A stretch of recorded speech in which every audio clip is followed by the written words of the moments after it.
Hola a todos. Quedamos pendientes de un nuevo encuentro. Ustedes han estado como un poco ocupados. Entonces quise hacerles una grabación para mandarles y compartirles frente a la Guía Técnica Colombiana GTC 45 de 2012, que fue el tema que me pidieron pues que ahondáramos. Tengo acá de todas maneras también como una salvedad frente a el encuentro pasado, una observación que hizo un compañero frente a que las ARL no podían incrementar o disminuir los valores de la tabla de cotización, y quería contarles de dónde saqué yo la información. Entonces quería aquí mostrarles, ¿cierto? Para que revisen, para que revisemos, para que consultemos, o simplemente como para dejar la claridad. Y es que en el decreto 1295 de 1994, en el artículo 29, se habla de esa modificación de la clasificación, y nos dice que se puede modificar por la entidad administradora de riesgos profesionales, ahora pues saben ustedes que es laborales, y pueden verificar las ARL, la información de los empleadores en cualquier tiempo, o efectuar visitas a los lugares de trabajo para hacer la modificación de esa clasificación. Cuando la entidad administradora de riesgos laborales determine con posterioridad a la afiliación que ésta no corresponde a la clasificación real, procederá a modificar la clasificación y la correspondiente cotización, obviamente dando aviso previo al interesado. Recuerden que la tabla dice que hay unos valores mínimos, unos valores máximos, pero que siempre empezamos a cotizar con el valor planteado como inicial. Que hay un procedimiento para esa reclasificación. El artículo 29 dice, bueno, entonces le tienen que notificar a los empleadores mediante escrito motivado. Cuando se habla de un escrito motivado es que tienen que tener los motivos, las causales, y estos tienen 15 días para contestar. La entidad administradora de riesgos profesionales luego tiene 30 días hábiles para decidir sobre la solicitud. Y luego la ley 776 del año 2002, en el artículo 20, dice que para variar el monto de la cotización dentro de la tabla de valores mínimos y máximos de que trata el artículo 27 de este decreto, se deben tener en cuenta un indicador de variación del índice de lesiones incapacitantes, el cumplimiento de las políticas y el plan de trabajo anual, de seguridad y salud en el trabajo. Entonces miren que después de la 1295, el decreto 1295, luego la ley 776 del 2002 vuelve y lo trae. No encontré ninguna jurisprudencia al respecto, entonces no puedo citarles pues que se haya presentado algún caso que aparezca pues como donde uno pueda buscar. Y por eso me imagino que el compañero decía, no, es que no, eso no se puede hacer. Pero tampoco encuentro que haya ninguna norma inexequible, o sea, siguen vigentes estas dos frente a esto. La variación del monto de las cotizaciones permanecerá vigente mientras se cumplan las condiciones que le dieron origen. La variación del monto de cotizaciones solo podrá realizarse cuando haya transcurrido cuando menos un año de la última afiliación del empleador. El Ministerio de Trabajo y Seguridad Social definirá con carácter general las formulaciones y metodologías que se utilicen para la determinación de la variación de la cotización. Estas serán comunes para todas las ARLs y no pueden ser utilizadas para prácticas de competencia desleal, so pena de imposición de las multas correspondientes. Entonces se los traigo solamente como para dejar ahí como claridad de que está planteado en la norma. Ya si no se está realizando por alguna razón, o simplemente nos sujetamos a lo que dice la 768 en la tabla de clasificación y nunca más hacemos modificación, pero está en la norma que puede hacerse. Ahora, frente al tema de riesgos y de la tabla de clasificación de riesgos, vamos a encontrar que es gravedad, que es frecuencia.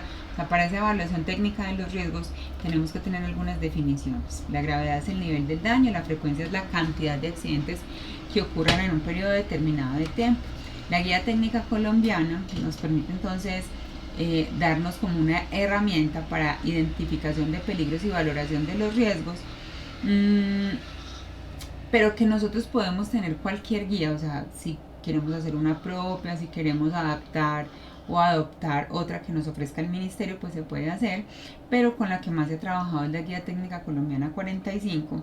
Tuvo una última modificación en 2021, Y el propósito pues de la identificación de los peligros y la valoración de los riesgos es entender que se pueden generar esos peligros en el desarrollo de las actividades con el fin de que la organización pueda establecer los controles necesarios para definir cuáles riesgos son aceptables y cuáles no, porque la organización, lo hemos conversado, puede tener unos riesgos que son inherentes al core del negocio. Entonces uno puede decir, a ver, tengo que convivir o estar articulado con este tipo de riesgos, pero vamos a mirar qué tan aceptables son o qué tan inaceptables son. Si son aceptables, qué medidas puedo tener, qué controles puedo tener, o si son aceptables, cómo los puedo eliminar. Y para eso nos ofrece esta herramienta. Yo les había planteado pues como esta imagencita, se las había comentado en el encuentro anterior. Nosotros podemos eliminar el peligro o el riesgo, sustituir el peligro o el riesgo, rediseñar el equipamiento, separar el peligro, introducir controles administrativos y proveer equipo de protección personal. Recordemos que el tema de ofrecer equipos de protección personal siempre va a ser complementario, pero que nosotros debemos ahondar mucho más y tratar de eliminar el peligro, sustituirlo o hacer controles de ingeniería. Para esos riesgos que tenemos que asumir y que son para nosotros aceptables, poderlos tener controlados. Listo. Entonces es la base para la gestión proactiva del sistema de seguridad y salud en el trabajo. Y hay algunas actividades que propone la guía, como definir el instrumento. Pues en este caso vamos a elegir el de la GTC 45, que está en el anexo B, y que muchos de ustedes me lo mandaron en el ejercicio anterior, en la tareita que tenían, me lo mandaron pues diligenciado de sus empresas. Bueno, estuvo muy interesante. Clasificar los procesos, las actividades y las tareas es definir, bueno, ¿cierto? ¿Cuáles son las tareas, los procesos? Identificar los peligros dentro de esos procesos, actividades y tareas. Los procesos como grandes, las actividades, ¿cierto? Macro, el macro proceso, luego vienen las actividades y luego las tareas que se derivan de esas actividades. Identificar los peligros dentro de esos procesos, actividades y tareas, e identificar los controles que ya tenemos, ¿sí? Si existen, ¿cierto? Luego entramos a valorar el riesgo, evaluándolo, definiendo los criterios para determinar si es aceptable o no el riesgo, definir si el riesgo es aceptable, elaborar el plan de acción para el control de riesgos, revisar la conveniencia de ese plan de acción, mantener y actualizar y documentar. A veces las decisiones que tomamos no son tan convenientes, entonces por eso como que vuelve y le dice, ay venga, ojo pues, mire a ver qué tan conveniente es o no revisar ese plan de acción. Este es entonces el instrumento, que es el anexo B de la GTC 45, el instrumento que nos ofrecen ellos, que nos plantean para diligenciar toda esta matriz de peligros. Entonces, acá yo les puse, inclusive en el diplomado está este instrumento, que es una propuesta de Zura. Ustedes también tienen los suyos propios en Positiva. Y tiene unas instrucciones para diligenciar el formato. Esta es la matriz de peligro, entonces te dice proceso, ¿cierto? Operativo, tú ya le defines zona o lugar. Yo puedo decir que puede ser un proceso administrativo, la zona o lugar, la oficina de la secretaria, cuáles son las actividades que ella desempeña, lo macro, las tareas, establecer si eso es rutinario o no, ¿cierto? Una cosa puede ser rutinaria, otra cosa puede ser excepcional, ¿cierto? Y describir los peligros a los que nos enfrentamos en esa área. Operación y mantenimiento. Entonces, por ejemplo, en mantenimiento me dicen que puede haber unos gases particulados y que eso es un riesgo químico. Entonces también es muy importante identificar en la descripción qué tipo de riesgo es: biológico, físico, psicosocial, biomecánico, y los efectos posibles de estar expuestos a ese peligro. ¿Listo? Que son los efectos posibles de estar expuestos a ese peligro. Y definir los controles existentes, ¿cierto? Si los hay, en la fuente, se aplica o no aplica, en el medio se aplica o no aplica, en el individuo se aplica o no aplica. Listo. y te ofrece, pues tú en la lista desplegable encuentras que en la fuente, cuando las medidas de control se establecen en la fuente generadora del riesgo, ejemplo, mantenimiento preventivo de un motor, o sea, directamente en la máquina, ¿sí? Si estamos hablando del sector salud, de una lámpara cielítica, de una mesa basculante, entonces la fuente es directamente con lo que estamos interactuando para el trabajo. Y en el medio son las instalaciones, los sistemas de ventilación, las máquinas, listo. Entonces la silla, la iluminación, ¿cierto? El individuo, entonces, es lo que podemos hacer con la persona. Ahí entran las capacitaciones, formación, capacitación y entrega de elementos de protección personal. Tenemos unas variables que son el nivel de deficiencia, nivel de exposición, nivel de probabilidad y la interpretación de esos niveles, ¿cierto? Entonces eso no se inventa, no, ay Dios mío, pero yo de dónde voy a sacar eso, no me invento los valores y ya les voy a mostrar.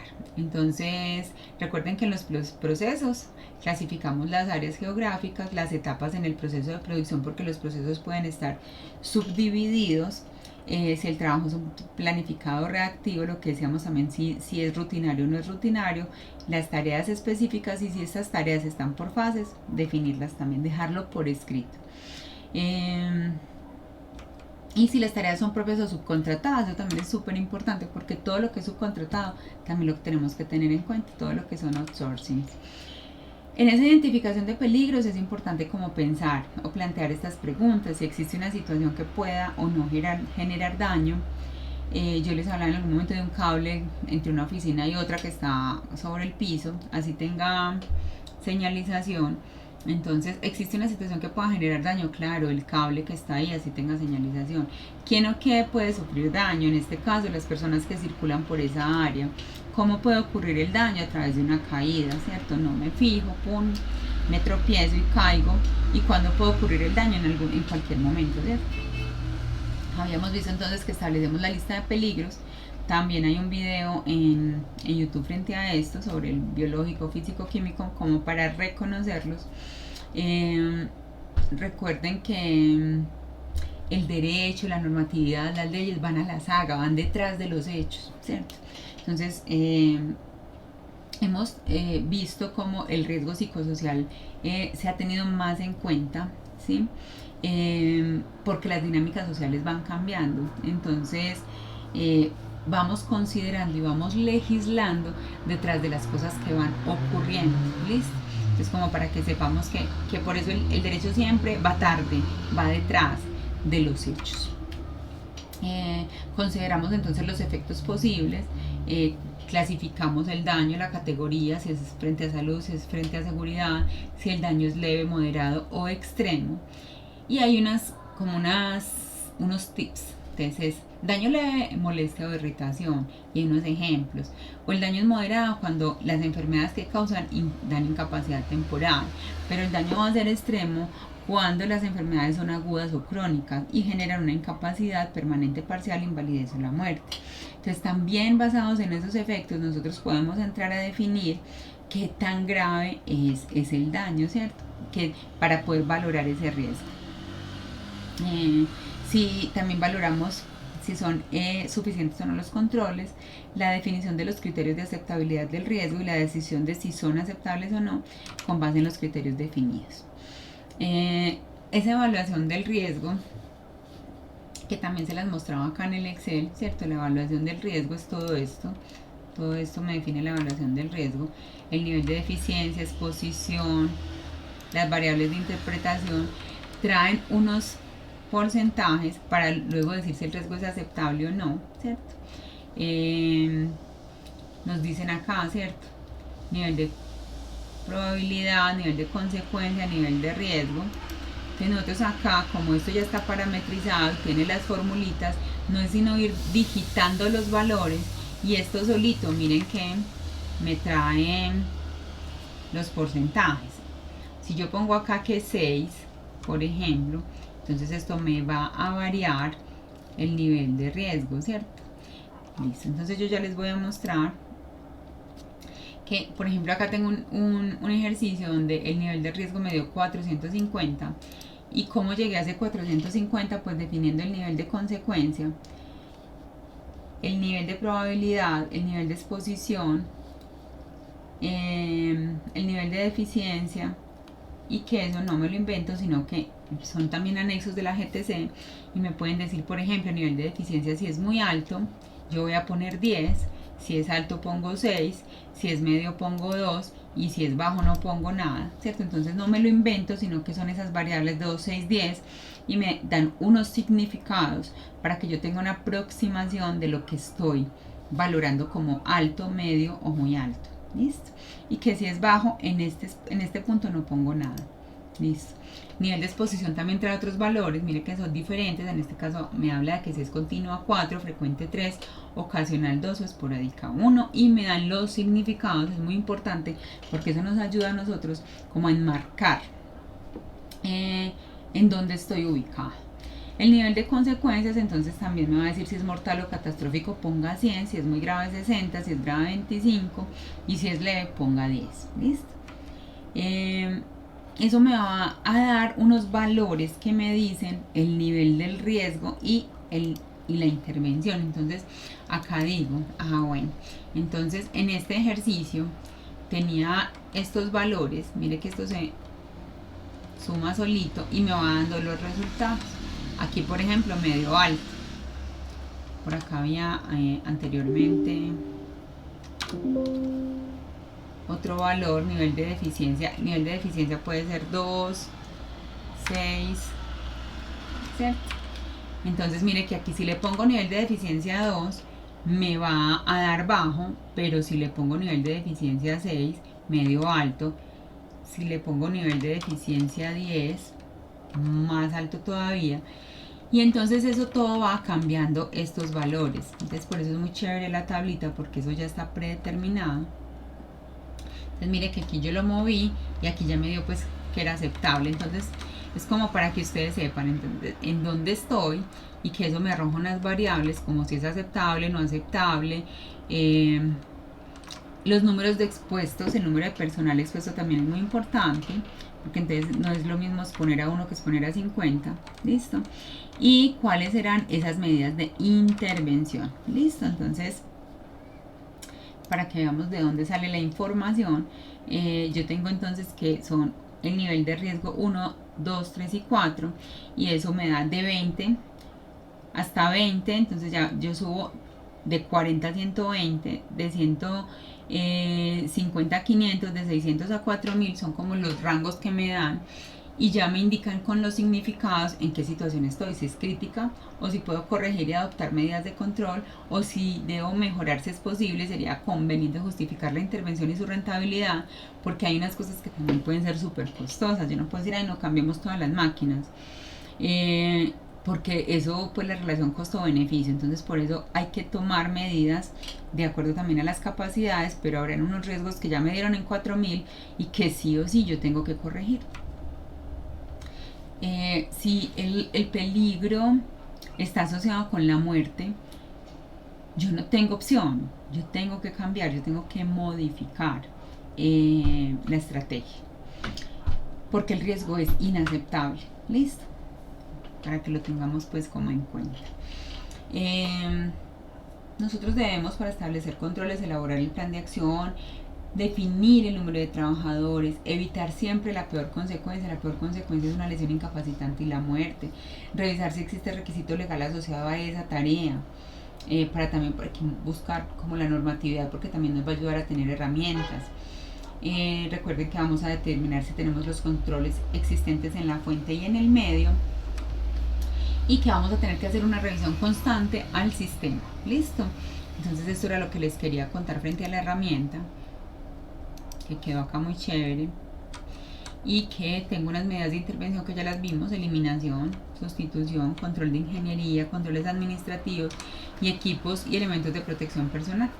Entonces es muy importante usar este tipo de herramientas. Yo siento que estas herramientas nos permiten darle como celeridad al trabajo, pero que en el tema del aseguramiento es clave la anticipación, y la anticipación se da teniendo conocimiento. Entonces, si las empresas nos ofrecen ya esto desarrollado, listo, el ojo clínico de ese agente que viene a ofrecerme diferentes pólizas, por ejemplo, será como lograr detectar en esos vacíos, yo cómo puedo intervenir. Bueno, entonces usted tiene que asumir el riesgo porque es parte del core del negocio, pero venga, asegúrese. Venga, asegúrese en estos ramos específicamente. Venga, tome una póliza de responsabilidad civil, directores administradores, porque usted puede tomar decisiones cuando usted decide aceptar un riesgo. Si ese riesgo se materializa, las consecuencias van a ser estas. O sea, es anticiparnos a todo lo que puede pasar, bueno o malo. En la medida en que asumimos riesgos, también se pueden tomar decisiones que son buenas. Pero entonces ustedes tienen que mostrarle al otro que con conocimiento yo puedo determinar cuáles son las consecuencias y cómo, habiendo asumido un riesgo, definido que era un riesgo aceptable, cómo me puedo proteger y cómo puedo proteger a la empresa para que en el caso de que ese riesgo se materialice, las consecuencias no sean devastadoras, que la empresa pueda seguir continuando, pueda continuar su operación, y manteniéndose, pues. Entonces, yo creo que esa es la clave del trabajo de ustedes, es anticiparse, pero anticiparse con conocimiento. Recuerden pues que los cursos son asincrónicos, entonces en la medida en que ustedes interactúan es mucho más fácil. Alguno me hacía una observación sobre que en el final, en el examencito final, habían cosas que se podían presentar como para doble interpretación. Eso se puede repetir, la evaluación se puede repetir en varias oportunidades. Lo que pasa es que si buscas que sea como muy precisa en la respuesta, entonces por eso se dan opciones muy parecidas, pero se busca la precisión, pero ustedes la pueden repetir cuantas veces quieran y mirar como las correcciones. Es simplemente, en estos cursos la idea es aprender, fortalecer conocimientos. Entonces quedo como muy atenta, quedo como muy presta a que ustedes me cuenten a través del correo, a través de los foros de inquietudes y sugerencias, qué más podemos hacer, qué más podemos ver, qué otros cursos les interesan. Recuerden que por ahí nos pararon la reforma pensional que empezaba ahorita el 1 de julio, también está el curso montado, es interesante. Que creemos pues que igual va a dar tránsito, y se va a realizar, pero también va a tener otros cambios, porque entonces al moverla, por ejemplo, en este caso en la pensional, nos van a dar más días para estar en transición. Vamos a ver entonces qué pasa. Igual muchísimas gracias y feliz tarde para todos.